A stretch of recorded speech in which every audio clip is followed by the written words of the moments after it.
Այստեղ գրածա, որ ծնողներից մեկը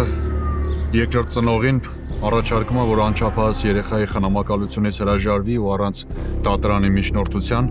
երեխային հանձնի իրան։ Ես քեզ խնդրում եմ, ինձ երկու քարի արանքում չդնես։ Տնգաուզածենը, որ ինձանից ազատվի։ Ուզում եմ, որ դիմենք աղջկաս եւ թորնիկներիս համար։ Իան պետք են Սուզին ու երեխեքը։ Դուք կտեղափոխվեք իմ տուն, հենց վաղ։ Ոնց թե։ Ես ուզում եմ քեզ հորիցը տանել։ Ինչ ա եղել։ Բան ա եղել, գործերի հետ ա կապված։ Մաման ամեն ինչը տալիս է Սյուզիին։ Պետք է խորամանկ լինել։ Էս ինչ ես հագել, աղջիկ։ Իսկ դու շոկոլադ էլ չես ուտում։ Ինչ ա եղել, որ շոկոլադ չուտում։ Նանային է սպասում։ Նանե, ինչ ա եղել։ Դու իր